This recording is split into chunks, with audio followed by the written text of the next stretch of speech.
Hello, friends. My belly hurts. Listen, mine's been bubbling over here. I was told, by the way, we were nasty for our last episode. Which one? Who? The chit chatty episode. Yeah, I know. Who said it? Daniel. He was like, right here. Disgusting. He was right here the whole time. We had that conversation prior, too. Yeah.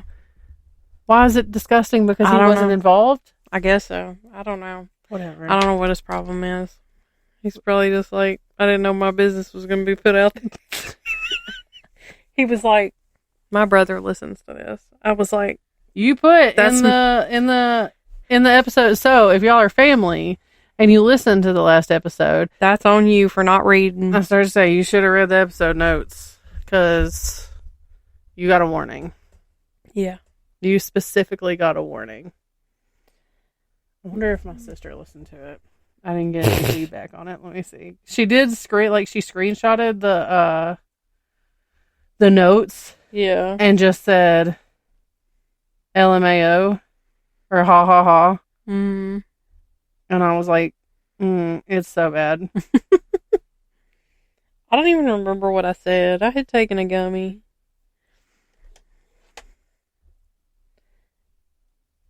Anyway, did you get any feedback from Isaiah? No. He was told not to listen to it.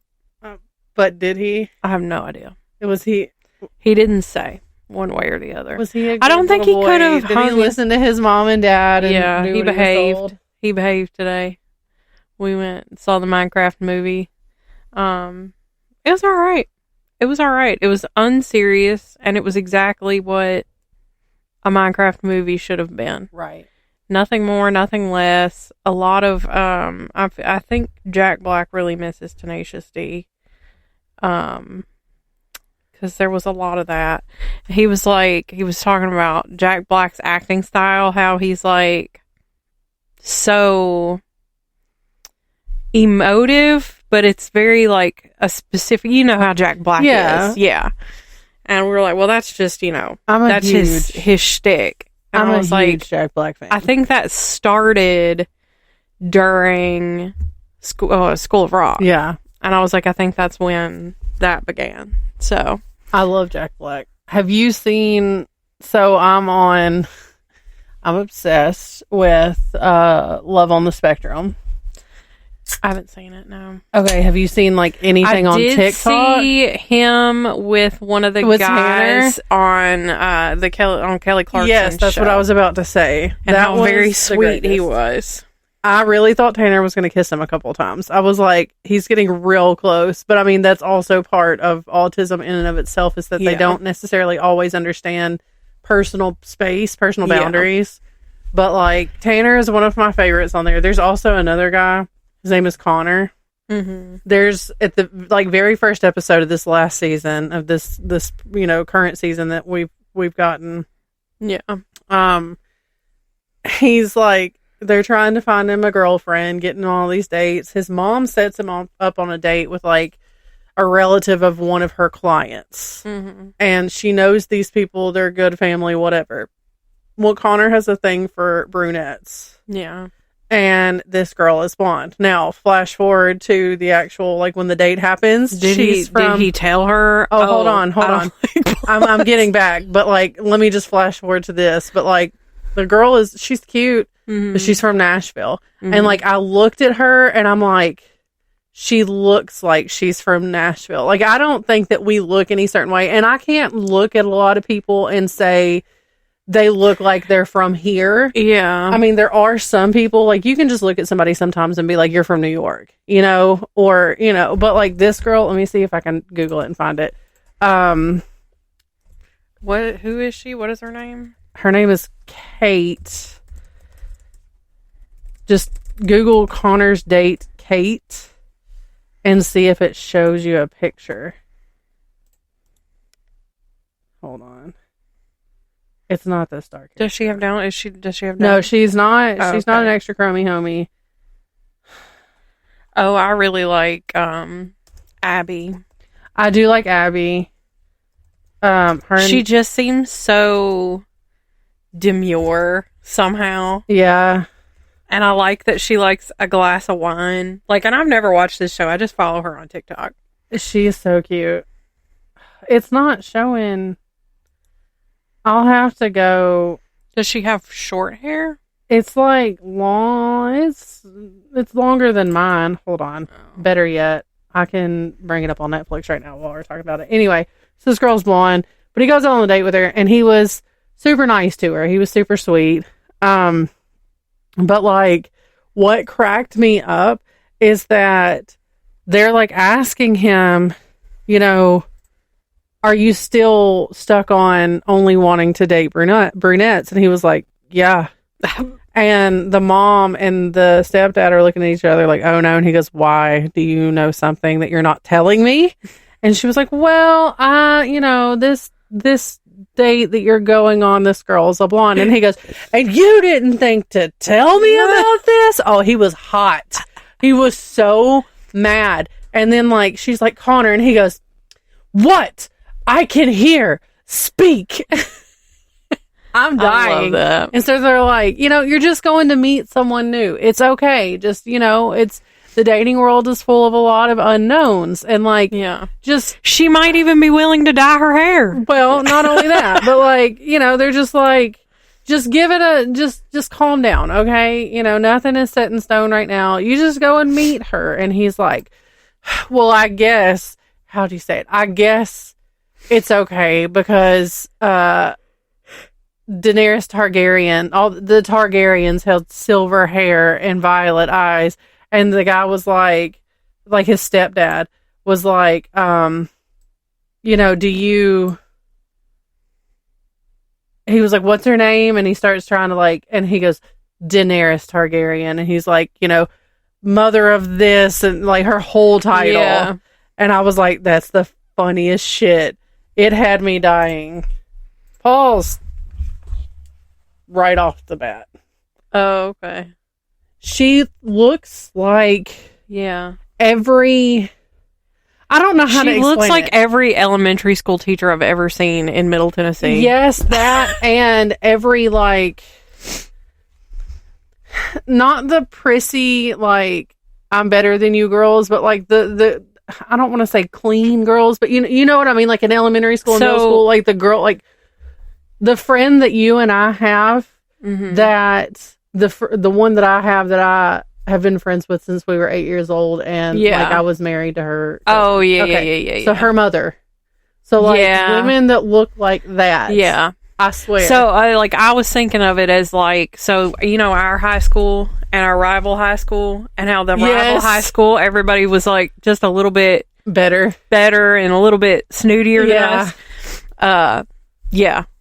It's like that. It's like that versus that. Like there's a million moms out there that look like this girl. Yeah. She was super sweet and she was really into him. Now I haven't seen the whole like aftermath of the date, like what was said yet. Yeah. I haven't made it that far. That's funny. But it was, I love that show. I love that show so much. I might have to watch it. I don't know if I have the spoons for that. It is so cute. I think we're 3 seasons in, okay? Yeah. I think a lot of my current mental state has to do with I'm about to get my period. Yeah. I cried last night. We went to Walmart and okay, let me back up. So on Fridays, we go to the Goodwill every Friday.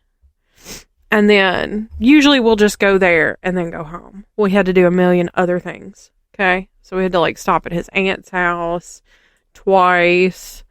I had to stop at and get me a new bottle of gummies. And then we went to the Goodwill, which ended up being, it was fine. The Goodwill was fine. And then we had to stop at Walmart. And then he wanted to go to Harbor Freight. But of course he wanted to go to ours, not the one where we were. Right.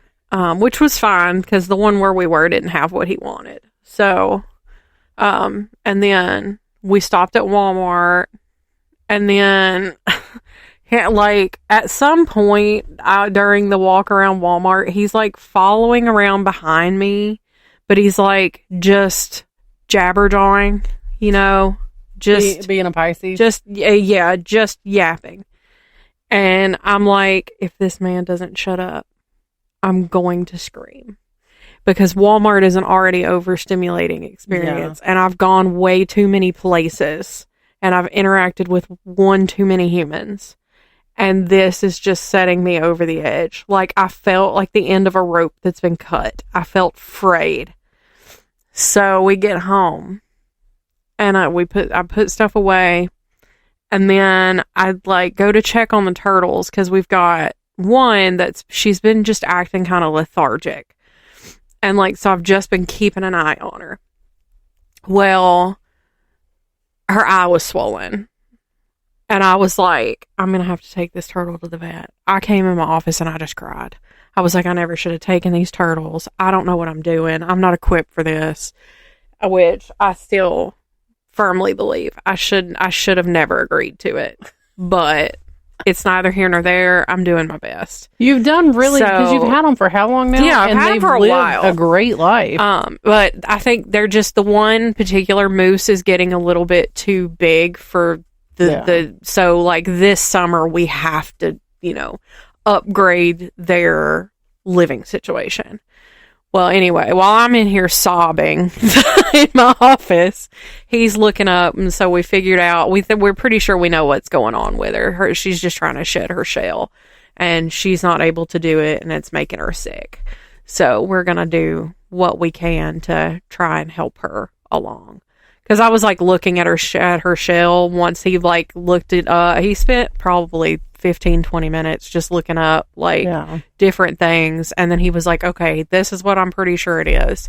And then I was like, now that I think about it, like, you can tell her shell is needing to shed. And it's really not shedding. So, and then I think it's making her feel a little unwell. So, but I was like, that was about my 13th reason. And then last night, he's like trying to put the moves on me. And I was like, you have got to be kidding me. I was like, absolutely not. Do not touch me. Get away from me.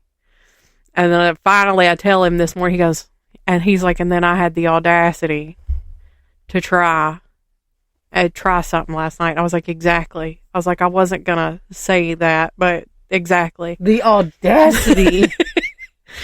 But yeah. So, and I was like, the clock is ticking because I'm about to get my period. So I think that's why I'm kind of,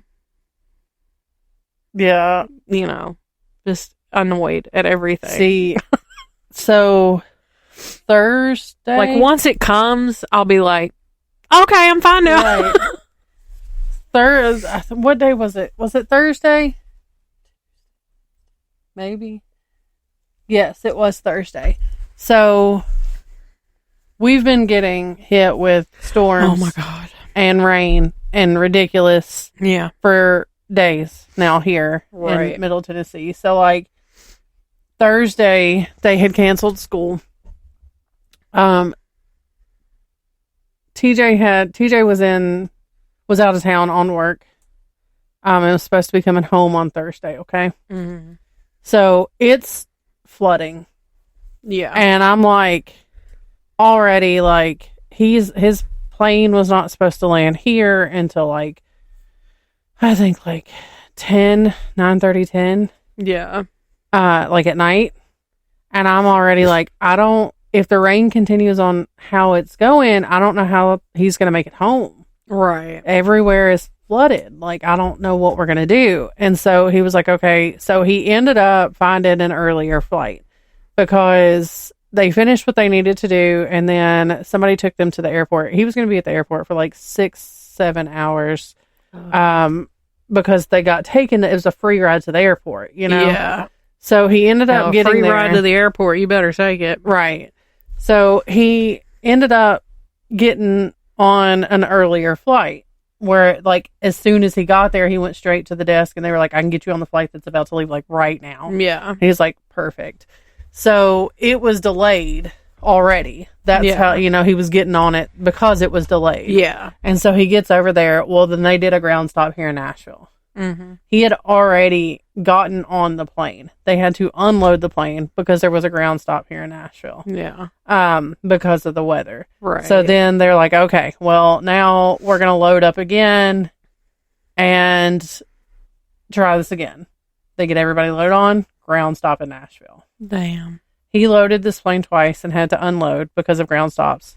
Everything kept getting delayed. He would have been just as good to stay on the plane that he had originally done, because he ended up not getting home until almost midnight anyway. Damn. I'm already... At least you don't have to go pick him up from the airport. No, and well, what sucks though is here it is raining, and like he had gone, when he got to the airport to leave, it was so crazy that like there was no parking spots left in the parking garage. Oh hell. He had to park like a mile from the airport. Yeah. And walk that whole way uncovered a lot of the time. Yeah. And so like he said when he pulled into that parking lot, the girl was putting out the sign behind him that said this parking lot is full, and he was like, "Is this full?" She was like, "There's 3 spots. Good luck finding him." Oh hell. And so he walked. He said the airport itself was nuts. He said it took him like 15 minutes to get through TSA, which is not bad, but like everywhere was packed. Yeah. So, once he got back home, here it is raining. He still has to walk the mile to get to his car. Right. But he ended up making it home okay. It was just an all over crazy day because my parents live in a floodplain. And so if we get a bunch of rain, it's going to flood. Right. Like, and we are currently getting a bunch of rain. And so, I had taken my kids over there since school was out that morning. My mom and dad ended up bringing them home a couple hours later because it was starting to get bad. Thankfully, the water went back down, so they didn't get anything too terribly bad that day. They didn't flood. The neighbors did just a little bit, but they didn't. And so it was a very stressful day. Yeah. I was already exhausted because the night before that, we got storms, like really bad storms in the middle of the night. Yeah. Like tornado sirens were going off. I had 2 to 3 hours of sleep that night. Mm-hmm. I'm exhausted. I was stressed. Everything seemed like it was going on at once. I'm still having to work. I've got the kids at home while I'm trying to work. It was just a day. And he gets home. I was so glad to see him at home. I was just, because it was just a long day of him not being able to get home when he was supposed to. Right. And he comes in. I'm already half asleep. "Hi, babe. I'm so glad you're home." He lays down in bed, and then he's like trying to like hold on to my titties. And I'm like, "Please stop." And he's like, "I gotta release some stress." And I was like, "But that's stressing me out. Please stop." I'm like, finally, I was like, "Stop." It's like one of those things where it's like, how do I explain to you that I'm already overstimulated and this is sending me over the edge? Like, I want to be there to help you. Yeah. And I get that this may I realize help you. that intimacy in a relationship is important, but right now, please do not touch me. I understand that they do resemble stress balls. Yeah. And I'll get buy that you help. a stress ball that is shaped like a titty if it means you get off of me.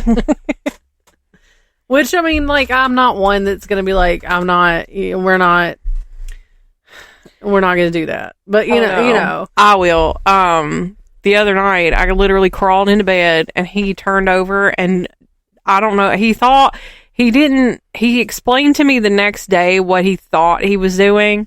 And I was like, "You stuck your fingers straight into my butt crack." And I was like, "Get out of my ass." I want to know, we're not kink shaming, but is that a thing for you? Me? Yeah. No. Okay. I was like, is butt crack play a thing? No. Because I was laying there minding my own business and he like turned over and I don't know if he thought he was just sticking his hand under my side or what, but no, he stuck his finger straight into my ass crack. And I was like, that credit card was denied. Yeah. I was like, I literally went, "Get out of my ass." You know what that made me think of? You remember that night at Opera Mills where after I had my surgery and like we're sitting outside going, "Oh, denied." We were so stupid. So stupid. Anyway, my sister says she, in fact, has not listened to the episode. Good. Probably because the children weren't home. Oh. I saw her at Walmart last night, too, by the way. Yeah. I said, did you listen to the last episode? She said, not yet. I've been listening to a book. Why? I said, I'm just wondering. She said, what did you say? I said, nothing in particular. Just wondering if you listened based off of the notes. She said, oh, I plan on it because to the best of my knowledge, you typically say this shit in front of me, typically at least. And if you actually did say something upsetting, well, at least I'll know how you really feel. I was like, absolutely not. She was like, what? And I was like, I didn't say anything about you. No. She was like, okay, I really didn't figure you did. That's why I really wasn't afraid to listen. Like I said, you typically don't filter much when we talk as far as I know. Yeah. And I don't. Right. I don't. But it's just, I don't know. We don't typically have conversations about stuff like that. We do, but we don't. Like, I don't go into detail with her because I don't want to know her side of the things. Yeah. Like, I don't mind sharing mine, but I don't want to hear yours. That grosses me out a lot, actually, thinking about it. So when you listen to this, Brandy, just know, I don't want to know. I don't want to know. It is not reciprocal. No. I don't want to know. Let me go get my teacup ready. There is no such thing as TMI. Tell me your secrets. I hear you.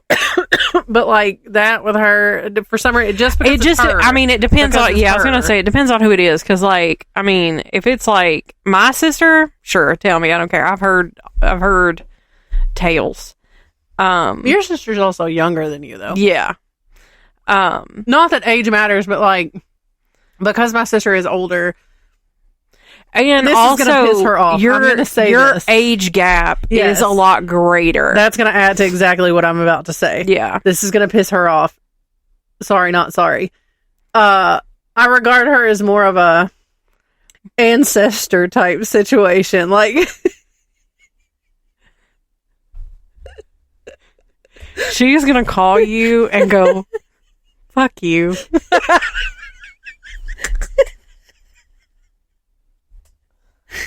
When I say I need to commune with my ancestors, that generally means I'm calling her. Like, what do you think I should do, ancestors? You're welcome. I love you. Anyway. Jesus. So, and then on the subject of storms, if y'all hear some crazy noises in the background, it's coming down right now. Like, I've been seeing lightning and stuff. Yeah, so. I think like the worst part we had earlier. I don't think we're supposed to get any more, but it's going to be like all night. Yeah. Yay for having to drive home in the middle of the night. Right. You got anything else to add? Oh, I did. I was telling you about my screenshots. Oh, yeah. So, I've been and you were going to tell me about the eye doctor situation. Oh, yeah. So, we don't have to do this all in the first episode, though. No. So, went to the eye doctor because I needed new glasses because mine broke and they were held together with super glue. You like how... the way that they kept manhandling them was making me so nervous they were going to break them. You like how I stopped mid-conversation at Waffle House earlier to be like, did you get new glasses? Because that's definitely... Because I can definitely see the cracks. Yeah. Like, those definitely still look broke. No. And I got fun glasses. I got fun ones. I picked 2. If you need glasses, this is not sponsored at all. Wish it was. Highly recommend America's Best. Is that the one with the owl mascot? I have no idea. I'm Googling it. I love those commercials. But I paid $107 for 2 pairs of glasses and an exam. Girl, I paid much more than that. Yeah. And that was no insurance. To the local yokel here. Yeah, that was with no insurance. So that was mine was with insurance. If they've got a deal where if you get like yes, it is certain. Okay, so if you get certain, like they've got their little setups and they've got their tags. So if it's got like it's a green tag, you get 2 pairs and your exam for like $150. But I got one of those and then a pair on clearance. So my cost was $107.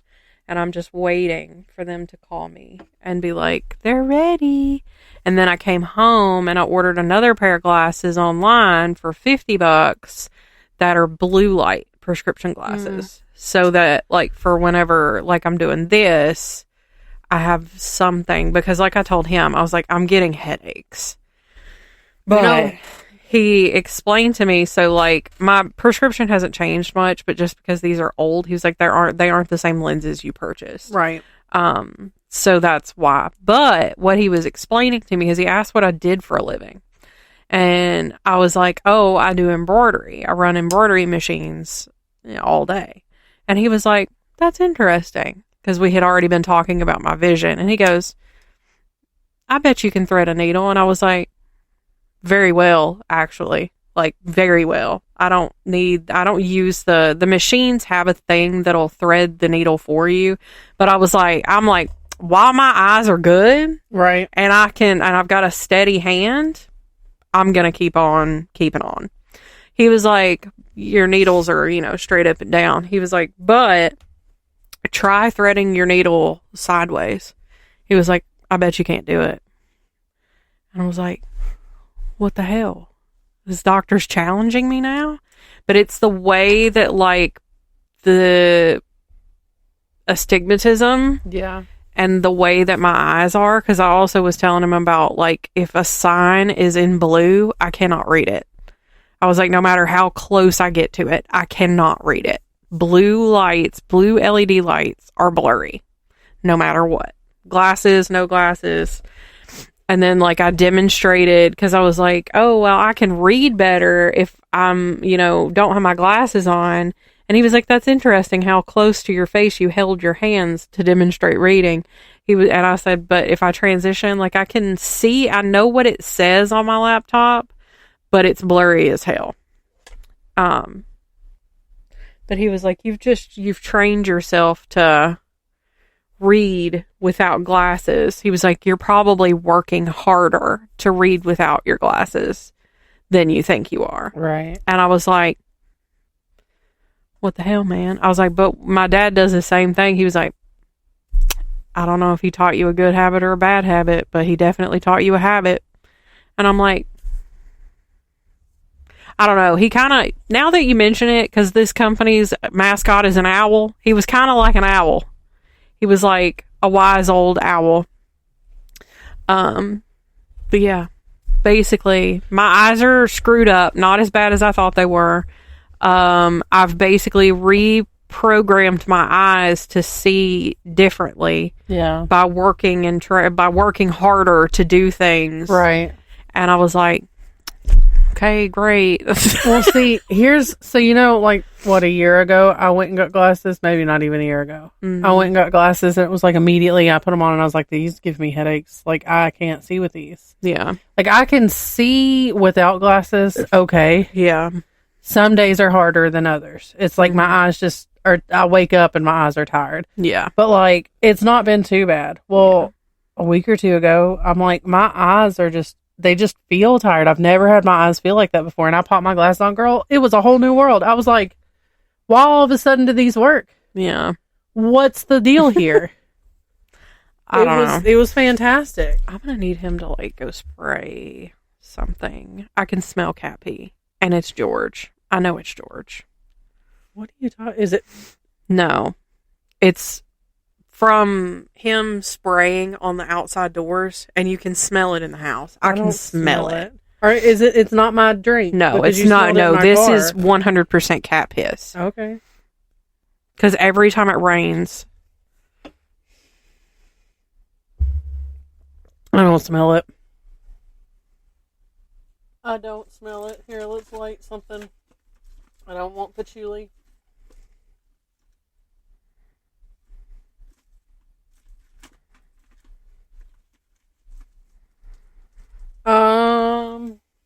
Okay, do you have something else you want to talk about? Or are you ready to get into it? I'll save it for the next episode. Okay. How many stories do you have?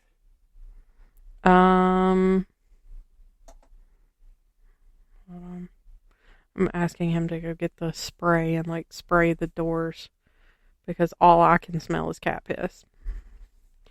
Maybe I'm being dramatic, but I don't know how many I have. I have like 5. I usually try to do 4 or 5. No, I might have 4. 1,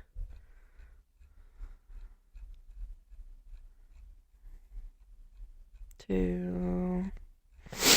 So you want to go and then I'll go? We'll just back and forth like that? 3. Yeah, that'll be fine.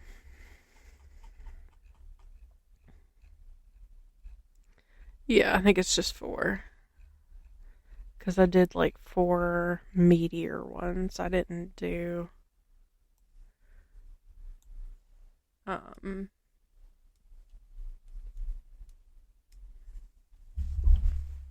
like, I didn't do any like shorter ones. Alright. I'm gonna start, right? Yep. Okay. With the Hoosac Tunnel. So wait, this is Massachusetts. Yes. Spooky Massachusetts. We didn't introduce what we were talking about. Oh yeah, Spooky Massachusetts. And I just got a whiff of it. The cat piss? Yeah. See, I told you. I got a little bit of whiff. It's just where because he hangs out on the top steps, especially when the weather's bad. And then because he's not fixed yet, he sprays. So he'll spray on the doors, especially if he smells the inside cats. You got me like self-conscious. I'm like, do I smell no, like it? It's like, not you. I don't it's have definitely cats. not you. It's a common occurrence. And so I just keep like spray that helps with it. Anyway. So the Hoosac Tunnel was named as such because it is a passage carved through the Hoosac Range in the Berkshire Mountains of western Massachusetts. The Europeans who settled the area kept the Algonquin name for the mountain range, but wanted to make some other major changes to the mountains, like blowing a massive hole in it so that they could run a train through it. Even today, this type of undertaking can be dangerous, but in the 19th century, it was deadly and the work was slow. Construction began in 1851 and wasn't completed until 1875. The unsafe conditions, including noxious, volatile, and flammable gases, coupled with the unstable explosives, took the lives of 190 men. Before it was even completed, it earned the nickname of the Bloody Pit. Laborers were dropping like flies throughout the construction project, and while workplace accidents have created enough spirits for a small army, the best ghost stories aren't just commonplace workplace accidents, but instead come from cases of murder. In which I think murder is quite a stretch. In 1865, the newest volatile chemical compound on the market was nitroglycerin. Long before it was used in medical treatments, it was used to blow the absolute shit out of things, like mountains. In March of 1865, 3 explosive experts gave this new chemical compound a shot. Ned Brinkman, Billy Nash, and Ringo Kelly, which the source kept making like Ringo and the Beatles jokes, and I was like, I'm not keeping those in. That's too much. But anyway, Ringo Kelly had primed a charge and then sped off to their bunker for safety. But Ringo must have been a colossal screw-up because he blew up the nitro before his friends made it to safety. According to stories, Ned and Billy were buried alive under tons of rock in the explosion. This incident roused some suspicions, though, and people began to question whether or not this was just another accident or if this was a case of murder. Not long after, though, Ringo Kelly disappeared, and 10 days after the incident, workers found him 2 miles deep into the tunnel nearby where his friends had died. He was dead of an apparent strangling. Without suspects, the case went cold, but tunnel workers were convinced that Ringo had met his demise by the ghostly hands of his dead partners. Dead people? That's cool, but ghosts? Absolutely not. The workmen reported hearing a man's cries of agony from inside the tunnel and refused to enter after dark, which created a problem. So in September of 1868, a former cavalry officer and mechanical engineer named Paul Travers was requested by a Dr. Dunn, not a doctor, Mr. Dunn, I don't want to give him too much credit, to investigate the problem. They entered the tunnel and expected to find nothing but the sound of the wind through the rock. But instead, the two heard the voice of a groaning man, just as had been reported by the workers. Travers wrote of his experience, saying, "I'll admit, I haven't been this frightened since Shiloh." About a month later, the tunnel claimed 13 more victims in the worst disaster of the entire project. There was a gas explosion that destroyed a pumping station on the surface, and it filled the central shaft with debris. With this pumping station down, the 538-foot shaft filled with water, and with it came bodies. It wouldn't be for another year before all of the bodies were discovered. Some were found on a makeshift raft built to keep the men from drowning in the rising water. Over the course of the year, though, many workmen would tell stories about seeing the ghosts of their fallen co-workers. They would be spotted on the mountaintop, within the tunnels, and carrying their tools. There would be reports of muffled yelling from under the flooded shaft. It is not known if these cries for help were from the spirits of the deceased or if these were the voices of the survivors on the raft. Once all of the bodies were discovered and buried, these types of sightings still occurred. However, the moans and groans in the dark tunnel, no, that's wrong. These types of sightings didn't occur anymore, but the moans and groans did in the dark. And workers remained fearful of what lurked in there. 4 long years after the explosion, the guys in charge finally got someone with a PhD to come by and take a look at things. Dr. Clifford Owens and a man named James McKinstry entered the tunnel at 11:30 p.m. with the hopes of seeing something, anything. Dr. Owens wrote of the experience. "We had traveled about 2 full miles into the shaft when we finally halted to rest. Except for the dim, smoky light cast by our lamps, the place was as cold and dark as a tomb. James and I stood there talking for a minute or two, and we were just about to turn back when suddenly I heard a strange, mournful sound. It was just as if someone or something was suffering great pain. The next thing I saw was a dim light coming along the tunnel from a westerly direction. At first, I believed it was probably a workman with a lantern. Yet, as the light grew closer, it took on a strange blue color and appeared to change shape almost into the form of a human being without a head. The light seemed to be floating along about a foot or two above the tunnel floor. In the next instant, it felt as if the temperature had suddenly dropped, and a cold, icy chill ran up and down my spine. The headless form came so close that I could have reached out and touched it, but I was too terrified to move. For what seemed like an eternity, McKinstry and I just stood there gaping at the headless thing like 2 wooden Indians. The blue light remained motionless for a few seconds as if it were actually looking us over, then floated off toward the east end of the shaft and vanished into thin air. He did include the following statement, though, just in case any of us ever thought he might be superstitious. I'm above all a realist, nor am I prone to repeating gossip and wild tales that defy a reasonable explanation. However, in all truth, I could not deny what James McKinstry and I witnessed with our own eyes.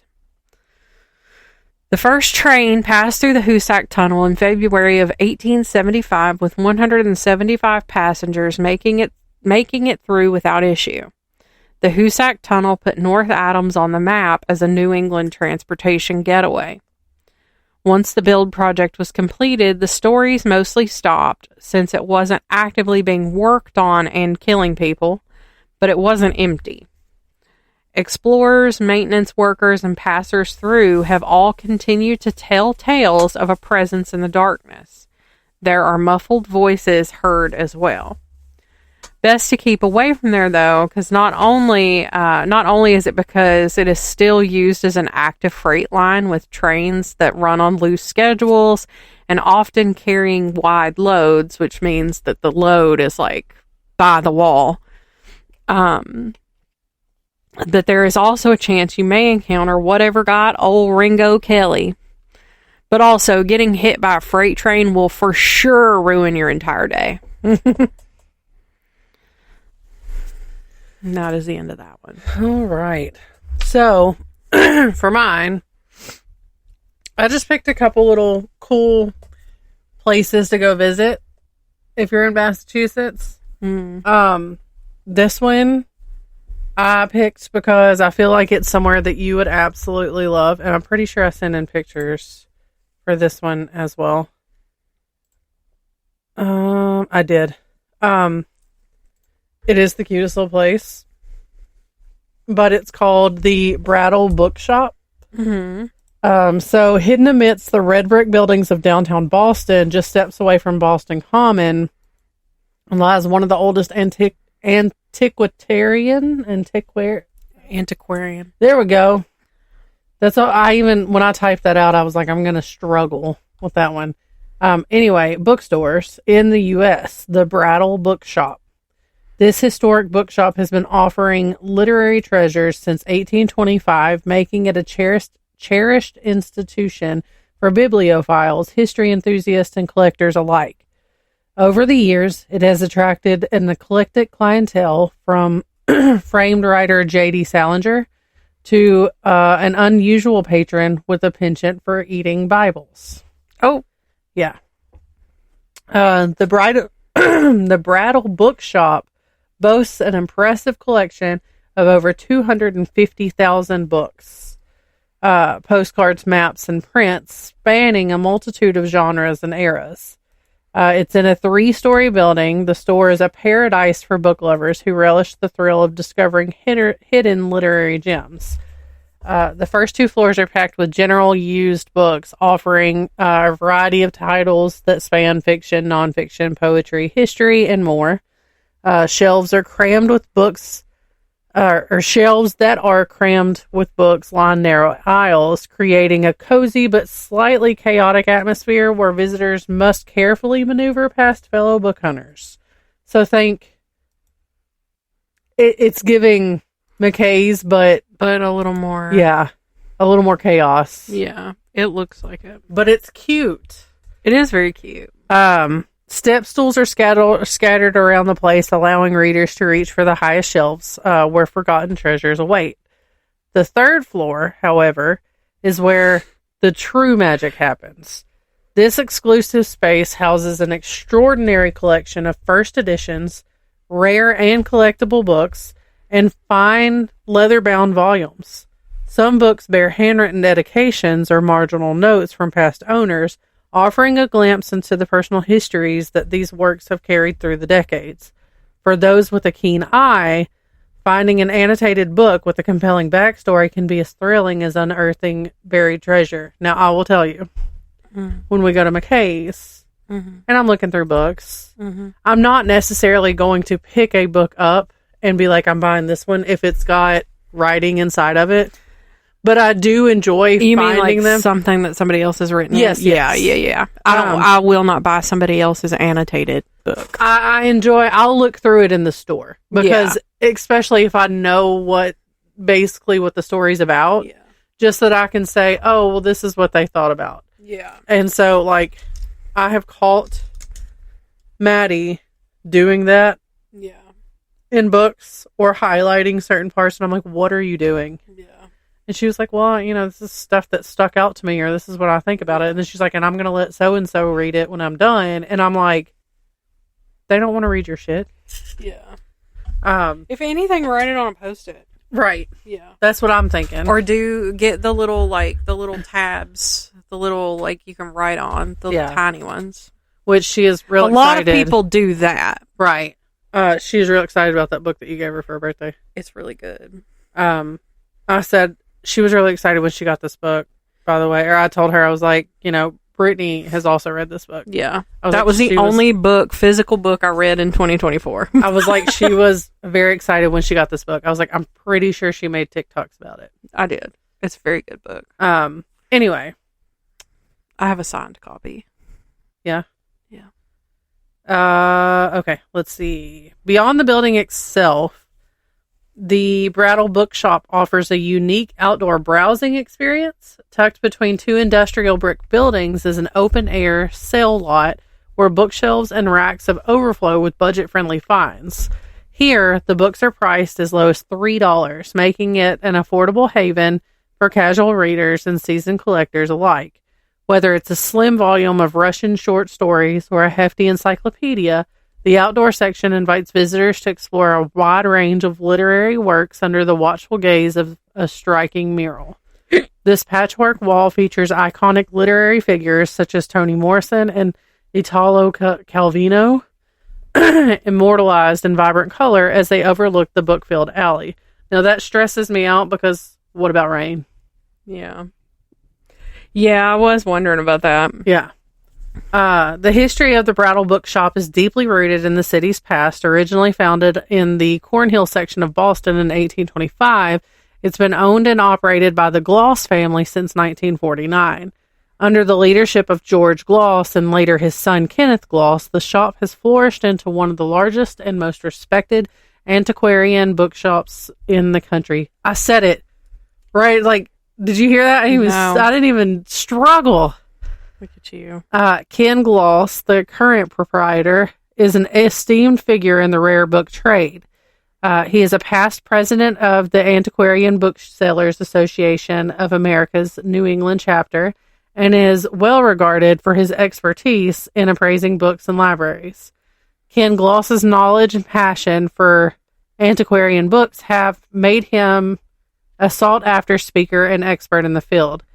He has appraised books for institutions such as Harvard, Boston University, Boston College, Northeastern, Simmons, Suffolk, Tufts, Babson, and the Fletcher School of Law and I'm going to get in now I can't even say that word. Diplomacy. His expertise has also been relied upon by organizations like the FBI. As a guest on numerous television and radio programs, for whatever reason didn't finish that, so we'll forget about that. Anyway, the FBI's called him in, so oh hell yeah, it's a pretty cool thing. That's it for that one. That Waffle House is already making my stomach make noise. Girl, mine's been bubbling like crazy. I done tooted like 7 times. I'm gonna say that this is pronounced Houghton. Let me look at it. Let me look at it. Just based on those two people, the brother and sister on I would say Dancing. Houghton. Well, on Dancing with the Stars, their last name is spelled like the first part without the ton, and it's Huff. Is it? Yeah. I just can't remember their first names. Yeah, Julianne Huff, yeah. What's their brother's name? Derek? Yes. But you, whatever way. So the Houghton Mansion is called one of the most supernaturally active spots in all of New England, and the Houghton Mansion was built by Albert Charles Houghton, the president of the Arnold Print Works and the very first mayor of North Adams in the 1890s. In the spring of 1914, the wealthy Houghton family purchased their very first automobile. It was a 7-passenger Pierce Arrow touring car, and the family's longtime chauffeur, John Witters, was told to learn how to drive it. Remember that. Okay. On August 1st of that year, Mr. Houghton and his daughter Mary decided to go to Bennington, Vermont for the day with their friends Dr. Robert Hutton and his wife Sybil. At 9:30 a.m. in Pownell, Vermont, the car drove along the left shoulder of Oak Hill Road in order to avoid a team of horses. Even though the vehicle was only traveling at about 12 miles per hour, it slid over the embankment of the shoulder and began to roll into a steep embankment. The car overturned 3 times and threw all passengers except for Mary Houghton from the car. Once the dust settled, it was discovered that Mrs. Sybil Hutton had been crushed and killed as the car rolled over her, and Mary Houghton also sustained wounds that would ultimately claim her life later that day at North Adams Hospital. The men walked away from the accident with minor cuts and scrapes. Bitches. Mr. Houghton went home, but he did die 10 days later at the mansion. I do not know if it was accident related or if it was stress or what.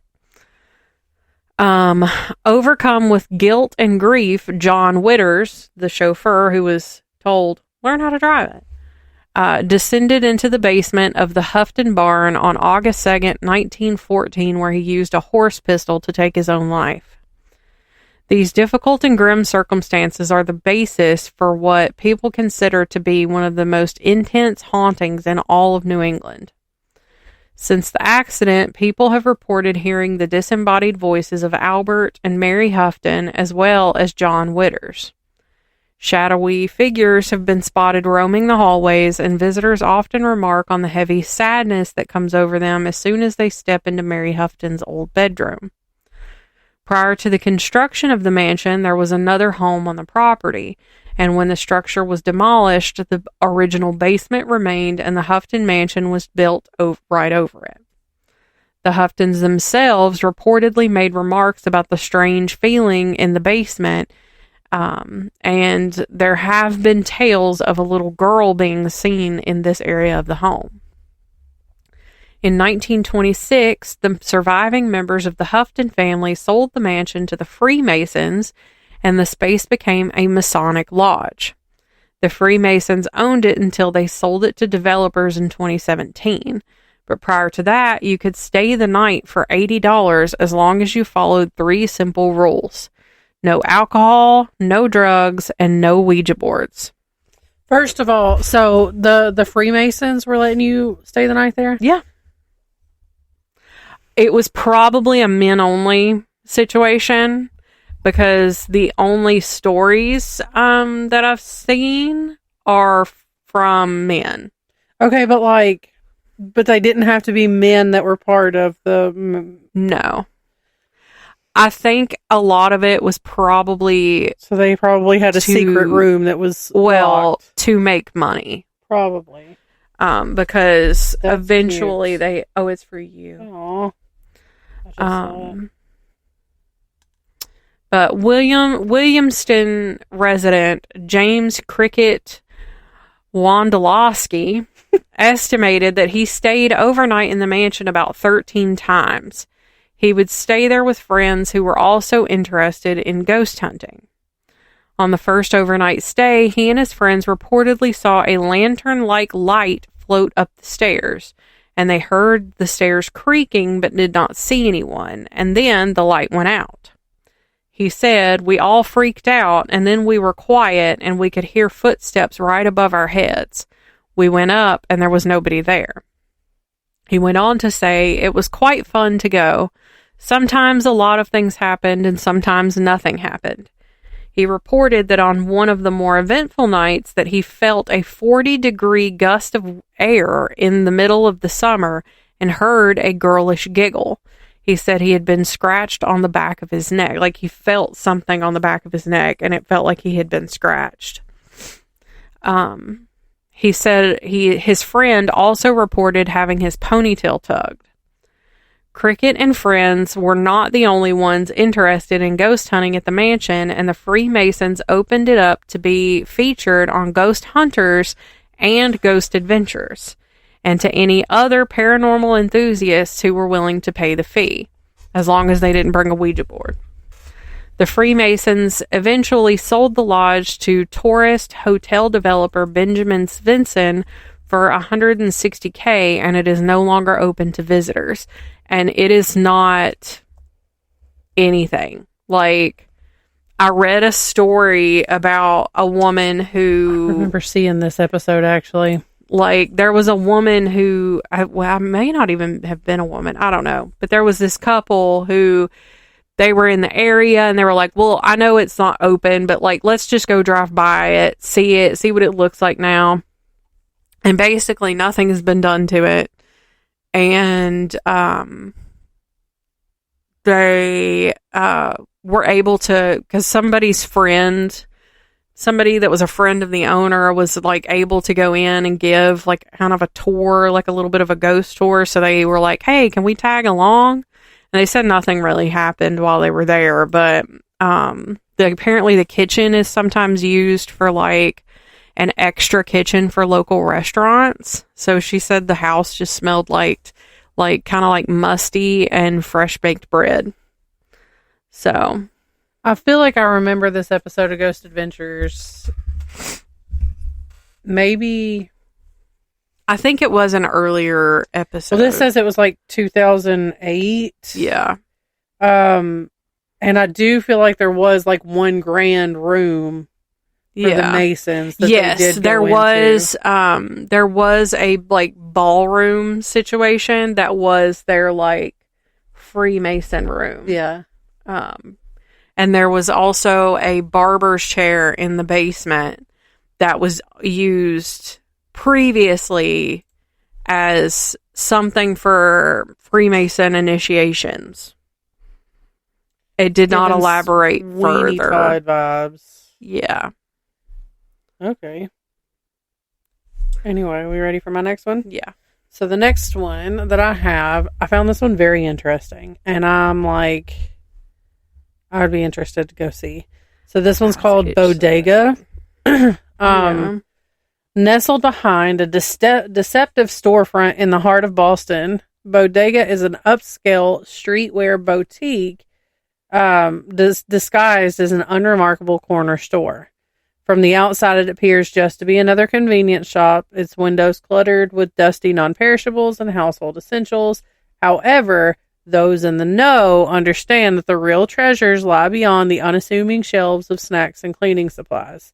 At the back of the store, there's an old Snapple vending machine, and it isn't actually a vending machine. So instead of dispensing drinks, it slides open to reveal a sleek, modern showroom, which is Bodega's true identity. This hidden space is a stark contrast to the chaotic front. Here, lacquered shelves showcased an ever-changing selection of high-end sneakers, streetwear, and accessories. The boutique, how do you say that? Do you say boutique? I say boutique. Okay. Has built a reputation for carrying limited edition collections, making it a must-visit destination for sneakerheads and fashion enthusiasts alike. Bodega's secrecy is part of its charm. There are no flashy signs advertising its presence, no phone number to call for inquiries, just word of mouth and sense of adventure. Those who stumble upon it without prior knowledge are in for a delightful surprise. Situated just a short walk from Newberry Street, Bodega draws a dedicated crowd from local college students admiring the latest drops to devoted fans who travel from across the country to experience its unique concept firsthand. The boutique's inventory focuses on high-end sneakers and carefully curated apparel with a strong emphasis on style over function. Yeah. This is not a place to pick up running shoes for a marathon. Rather, it's where fashion-conscious shoppers invest in a statement, invest in statement footwear. Boston-based brand New Balance often makes an appearance on the shelves, offering a stylish yet local touch for visitors seeking a true Boston souvenir. Despite its high-end appeal, Bodega's staff have been known to offer slight discounts when a customer just absolutely falls in love with a pair of sneakers, but it's just out of their price range. Yeah. So then for me, that kind of adds to the shop's reputation, honestly. Yeah. For being both exclusive yet welcoming. And it kind of gives like an unusual balance that seems to have helped maintain its cult status over the year. And it's also probably not people requesting discounts. Right. It's probably like somebody like, I really like these, but these are just a little too expensive. Right. Or they see somebody get like super stupid excited about it, and then they look at the price tag and they're like, yeah. Shit. There's nothing worse than seeing the wind taken out of someone's sails like that. The immersive experience of stepping through the rundown bodega into pristine high-fashion showroom is what makes it stand out in an era dominated by online shopping and mainstream retail chains. The store's commitment to its well-executed concept has made it a beloved institution in Boston's fashion scene, attracting a loyal following that continues to grow. So currently, Bodega's Boston location is temporarily closed. It looks like it's preparing for a new space, and it shows that it's set to be announced in the spring of 2026. Oh. So while the physical store remains a mystery, you can still browse and shop via the thriving e-commerce platform until the grand reopening. I lost my spot. Oh, basically, until it reopens, everybody's just going to be, ones that know about it are just going to be sitting there eagerly waiting. Yeah. It's reopened. Because I imagine, it's less of a, I have to buy this thing, and more of an experience that you want to be a part of. Because how cool would that be? You're just walking into a little bodega type store, just in there to get some snacks and a drink. And then you see this Snapple machine and you just happen to touch it and it slides open and you're like, you've already dropped it in this episode. What the fuck is this shit? Yeah. So Friends Cemetery is located in a secluded woodland area near the south end of the Kettlebrook Reservoir area. The small private Quaker cemetery is better known as Spider Gates Cemetery due to the set of low black wrought iron gates that some say look like spider webs, but it's actually an Art Deco representation of sun rays. This cemetery has garnered more than its fair share of ghost tales. There are many rumors about this cemetery, including that the gates are one of the portals to hell. It's the 8th. That satanic rituals are conducted here, and that someone committed suicide in a tree nearby the gates. Okay, hear me out. That doesn't look like spiders. It doesn't to me either. I could see it looks rays. Like eyeballs. Yeah, but I could see sun rays before I could see spiders. But whatever slaps your bitch. There are many rumors about this cemetery, including that the gates are one of the... Oh, I already read that. Never mind. This cemetery is set in the wilderness and is quite small, ordinary, and very, very well kept. The sparse groupings of headstones are neat, clean, and set in the ground, and some of them date back as far as the 1700s. But they've been kept up with so well that they appear newer. There is a set of 4 granite posts that show the site of the old meeting house, and currently the cemetery is owned and actively used by the Quaker group known as the Worcester. It'd be Worcester. It's not CH. No, but it's not. It's still. It's not. Kind of like Worcestershire sauce, but shorter. Anyway, their friends meeting is what it's called.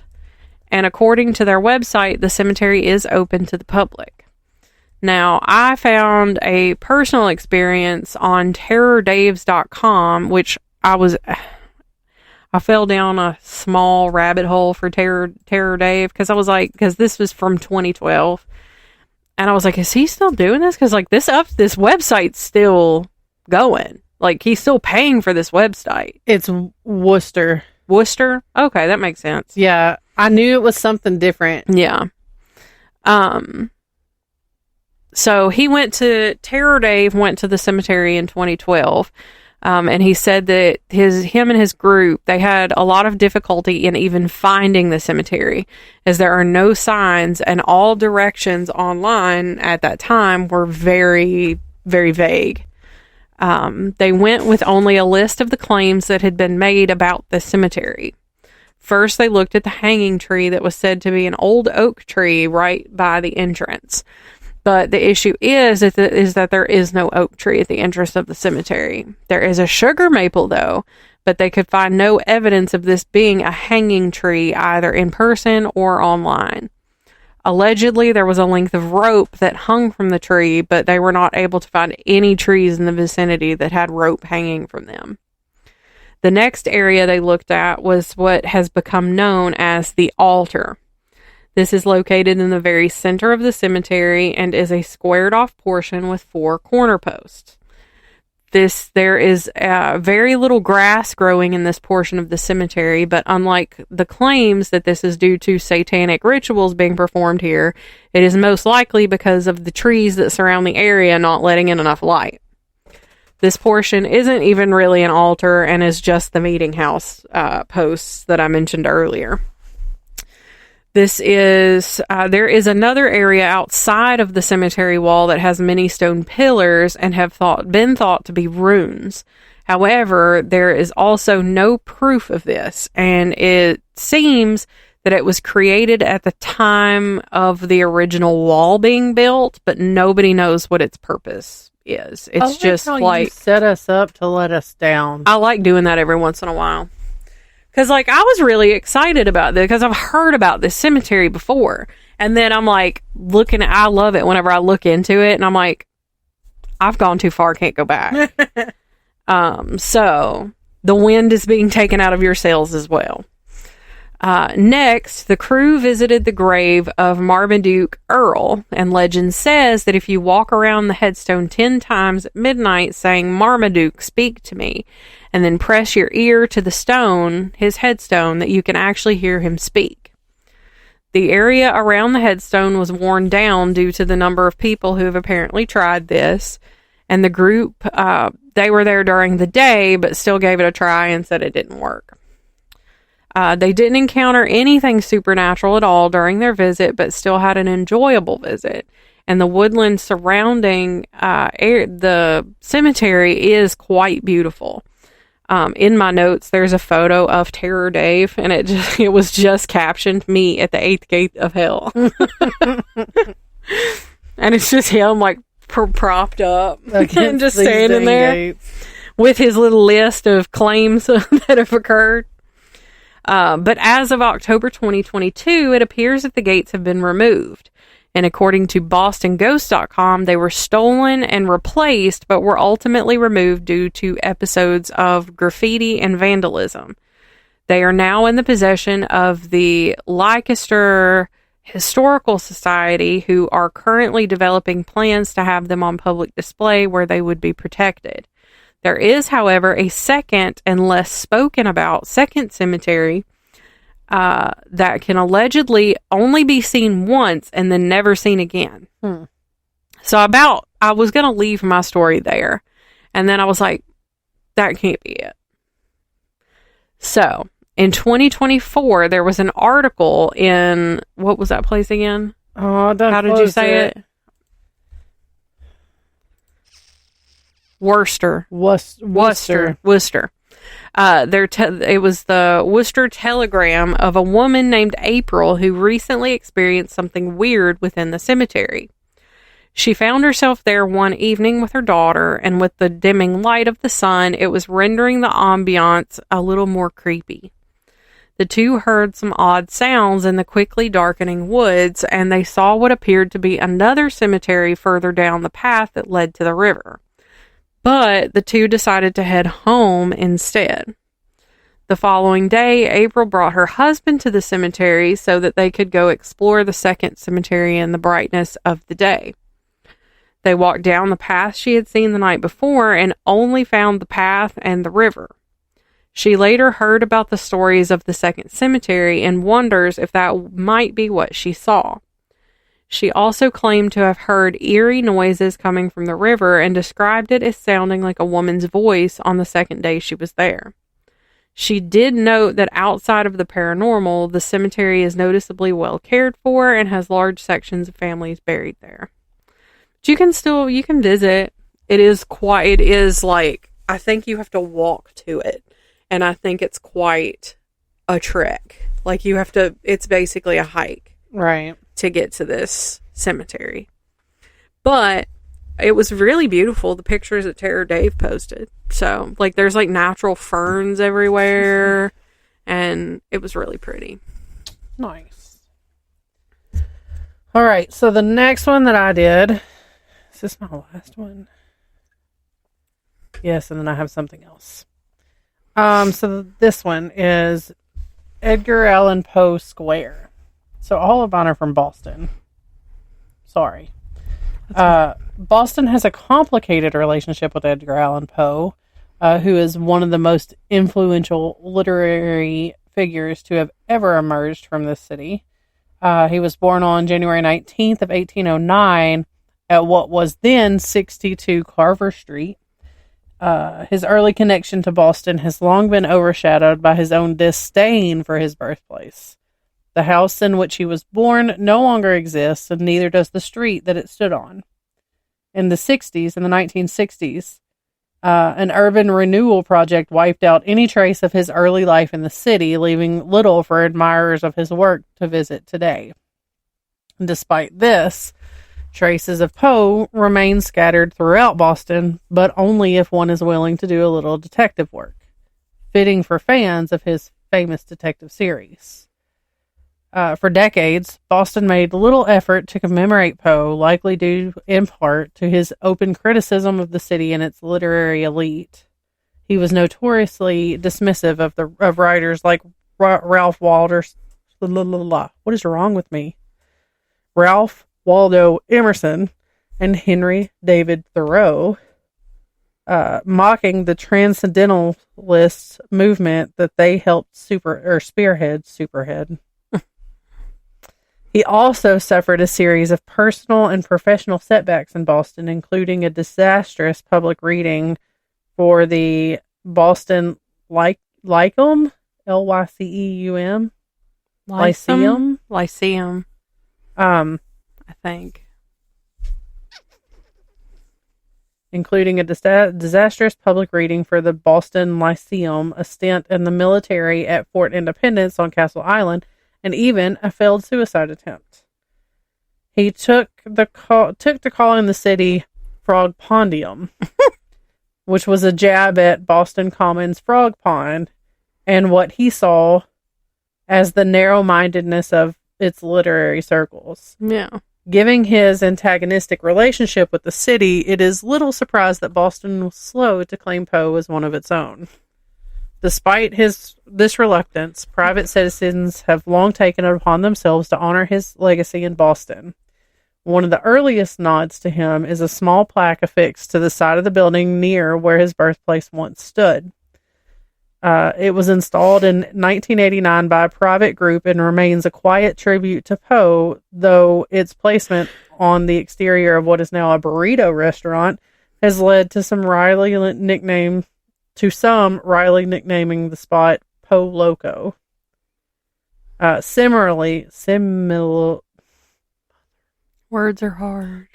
Anyway, a small bronze medallion with Poe's likeness can be found on a building at 15 Fayette Street, dubbed Poe Condominium, by a nearby handmade sign. These grassroots efforts speak to the devotion of Poe enthusiasts, even in a city that long ignored his significance. Yeah. Boston finally made an official, albeit modest, gesture to recognize Poe in 2009 on the bicentennial of his birth. The city designated a small plaza at the intersection of Boylston and Charles Streets as Edgar Allan Poe Square, marked by a street sign.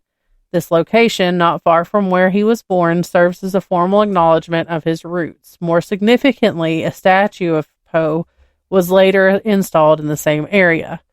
This striking sculpture features the writer in motion, accompanied by visual nods to his most famous works, including a life-size raven and a heart, in homage to the Telltale Heart. Interestingly, while Boston dragged its feet in commemorating him, other locations with even the slightest connection to him have embraced his legacy. One such place is Fort Independence on Castle Island, where he served briefly in the U.S. Army.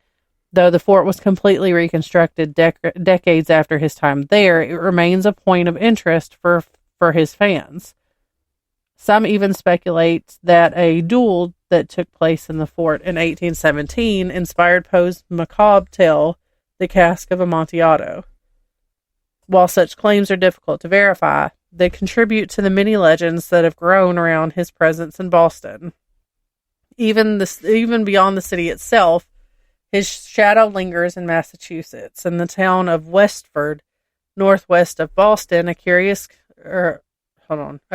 tribute to Poe stands in the front yard of a historic house at 11 Graniteville Road.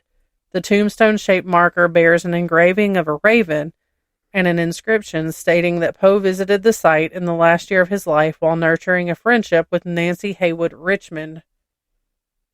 When I saved this, it cut some stuff off. I'm upset.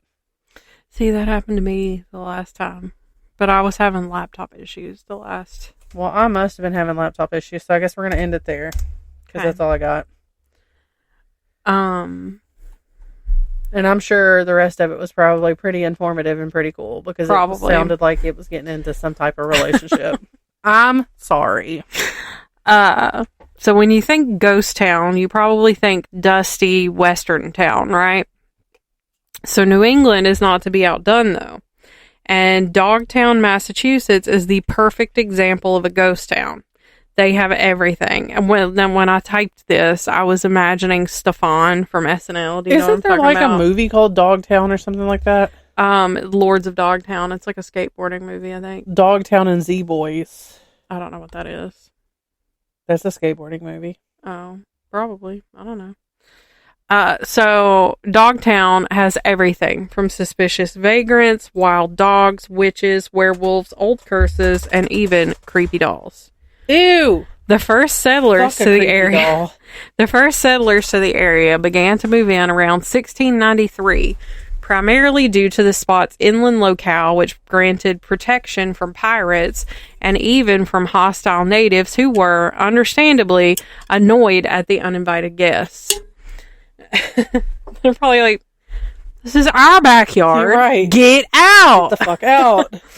During its prime, between 1750 and 1800, Dogtown hosted around 100 families. Post-war of 1812, many of the farmers moved away. With fears of coastal attacks dwindling and new roads opening between Rockport and Gloucester?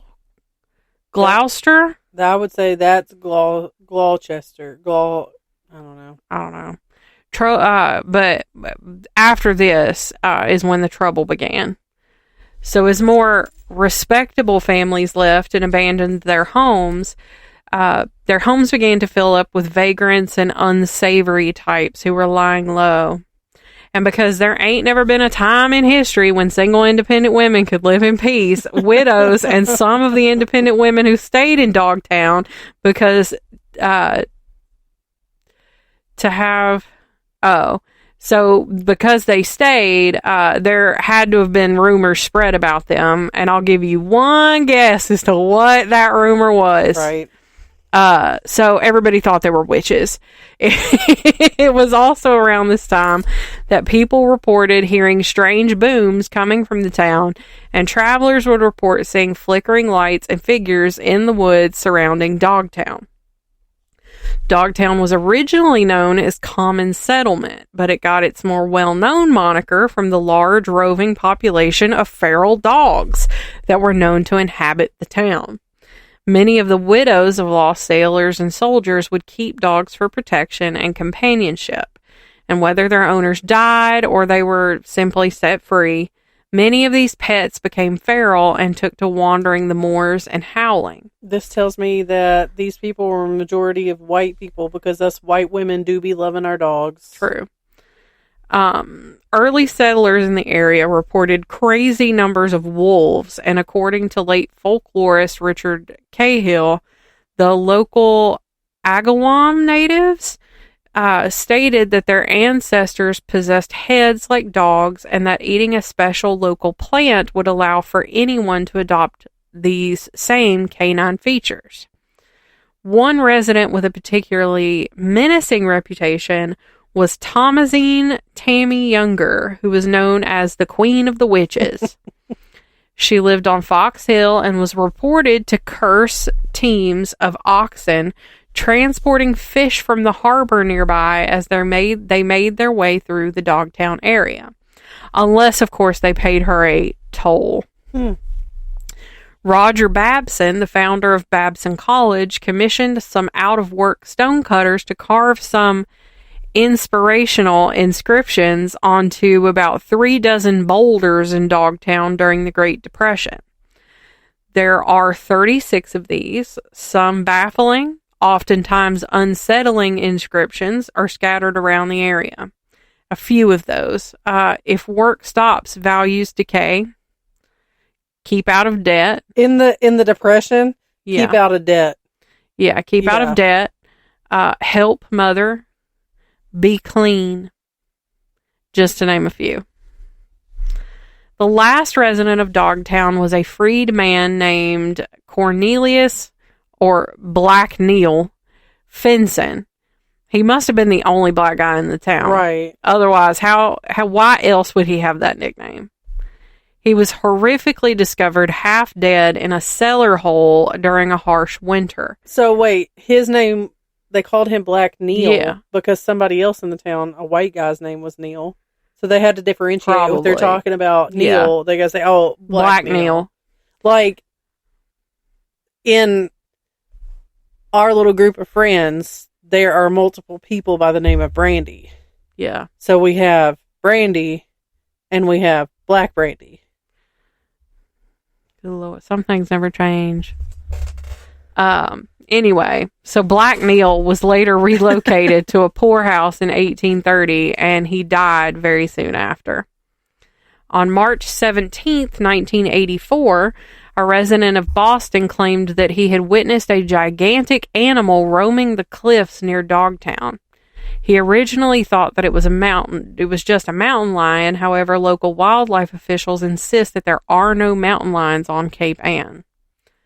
March 17th of that year was a full moon, and on March 21st, the remains of a deer were found on Cranes Beach, and it had been torn apart, but not eaten. Okay. That same night, near the road to Dogtown, 2 people reported seeing a gray, monstrous, dog-like animal running into the woods. And as if this place couldn't get any damn weirder, there is also a toy cemetery to take into consideration. At some point in recent history, old dolls and stuffed animals began appearing in a section of Dogtown. Tied up baby dolls and sullen stuffed animals are prominently featured in this collection. While it is believed to simply be the work of mischievous youths, there is always a creepier explanation. Today, Dogtown is part of a 3,000-acre park where visitors can see the village's abandoned cellar holes and roam the trails and forests surrounding this doomed town. But if you plan to visit, be mindful that the terrain can be dangerous, and some old homestead foundations have been known to give way underfoot. And many have reported that this entire area just feels kind of disorienting. So, bear that in mind. I also wanted to further elaborate before anybody wants to talk some shit about Black Brandy. I'm sure she's cool with it. I'm pretty sure she's the one that came up with it. So, like, see, I love that for her. It is said to her face, she gives zero fucks. Hey, she's cool. Sometimes we love her. Sometimes you gotta do what you gotta do. Anyway, she probably goes home and is like, fucking white people, I swear. You know how many times I saw a thread the other day that was like, as a black person, I have questions for white people. Like, and like, that was the best thread I think I have ever read, because I'm like, some of them, I'm like, I don't have an answer for that either. Like, yeah. I always like coming across stuff like that. Oh, it was great. I'll have to find it. We can talk about it another time, because I've got another story that I want to add that happened to me this past week. Yeah. When we start the next episode. So my last portion, is that the last story you had? Yeah. Okay. So this next one, I just want to, because I felt like we've not done this before. Mm-hmm. I thought I'd do something a little different, just in case anybody gave a shit. Um, so let's talk about celebrities that are from Massachusetts. And of course, and this is the first one, I already knew this one, the Wahlbergs. Marky Mark. Yeah. Marky Mark and Donnie. I forget about that. I love them. They also have another brother, don't they? Oh, yeah. Yeah. They have a couple. I love them. And their mom. Who's the one with the burger place? Because he's nice. Yeah. What is his name? I know it. I do. He has a couple restaurants, actually. Yeah. I watched a couple episodes of Wahlburgers. I loved that show. There's Donnie. Paul is the one. There's Donnie, Paul, Scott, Jim. Damn. Robert, Arthur, and Buddy. Oh my God. And Mark. There's 8 of them. 9 of them. Good Lord. 3, 4, 5, 6, 7. Anyway. So I must be missing one of them. I don't know. Anyway. So there's the Wahlbergs. Their mother is the sweetest. I love her. She's a saint. She can do no wrong. Also Ben Affleck. I feel like people knew that too. That's a fairly well-known one. Matt Damon. Steve Carell. Did you know he was from Massachusetts? I did not. He was born in Cambridge. Huh. Amy Poehler. She was born and raised in Newton. John Krasinski. He was also born in Newton. Conan O'Brien. I didn't know that one. Uma Thurman. I did not know that one either. Yeah. I think my entire life I've spent thinking that she was like foreign. Yeah. Chris Evans. Tom Brady. Babe Ruth. Larry Bird. Paul Pierce. Bill Russell.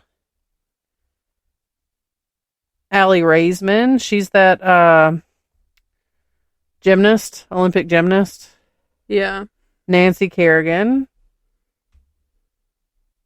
Is she was the one that was attacked, right? She wasn't the one that did the attacking. Yes, I believe so. She was attacked by her, like, Tanya Harding. Yeah.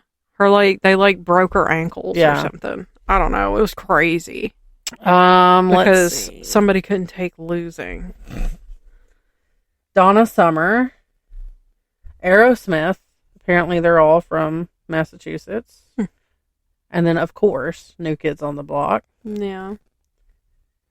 Nathaniel Hawthorne, Ralph Waldo Emerson, Henry David Thoreau, Louisa May Alcott, Margaret Fuller, Emily Dickinson, Robert Frost. He was born in San Francisco, but he moved to Massachusetts when he was 11. Yeah. Sylvia Plath. Sylvia Plath. Dr. Seuss was born and raised in Springfield. Jack Kerouac. Is that right? I'm not sure. His original name was Jean-Louis Lebris de Kerouac.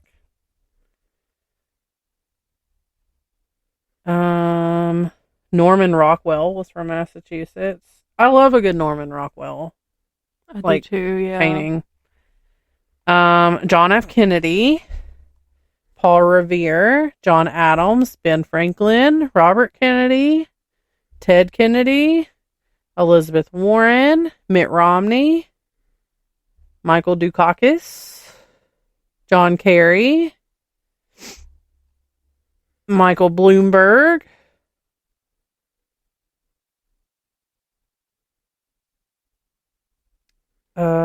Jack Welch, Theo Epstein, Robert Kraft, Amar Bose, James Dole, Susan B. Anthony, Horace Mann.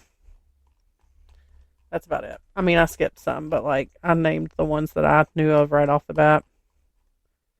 So there's that.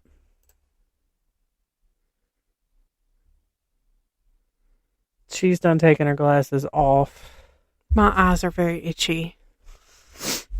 The pollen count has been very high. Yeah, we looked it up. TJ looked it up and said that the state of Tennessee right now has the worst allergy We were ratings. driving down the road, and part of the road was yellow the other day. Yeah, we literally have the worst allergy ratings right now in the country. Like, I went outside one day and was sick for 2 weeks. My ears still hurt. But at least I can talk. Like, it's not affecting my throat anymore. But you have to suck it up. Like, I had to take a Z-Pack. It was so bad. Oh. But today my eyes are just... I spent too much time in the out of doors. And it really wasn't. It wasn't even that much. It was just going like from one place to another. And I'm like, my eyes are killing me. Wow. Anyway. Follow us on Facebook. Nonprofit. Oh, that's right. Hold on, let me open it. Ooh, I gotta pee. I believe I just chose the Trevor Project for this month. If I remember correctly. Yes. So I think we've done it. Have we done the Trevor Project before? I think you've done it before. But I figured I would throw it up here again. And they do a lot of things for like the LGBTQ plus community. The legitimate blah. The alphabet people. The alphabet mafia. Yeah. And just a little blurb on their homepage just says you deserve a welcoming, loving world. And so do the people you care about. Here, you can reach out to a counselor if you're struggling, find answers, information, and get the tools you need to help someone else.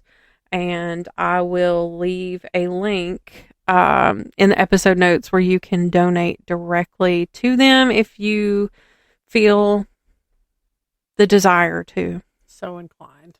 Yeah, if you feel so inclined. Now follow us. I'm ready to move on. Yep. Facebook, Instagram, TikTok. Yeah, I'll say YouTube. I'll leave Blue Sky off because I haven't done anything with it yet, but we're there too. We're throwing around the idea of a Discord. We just have to discuss that. But so we'll let you know when it goes we'll have that. Maybe we won't. If anybody's interested. It would just be a safe space for us to all just kind of chit chat. Y'all throw us some ideas. We can just have a little community, if you will. Yeah, we can build our own little group of people. So let us know if that's something you're interested in, and you can send that interest to us via email at wandersofweird@gmail.com. Okay. Bye-bye. Bye.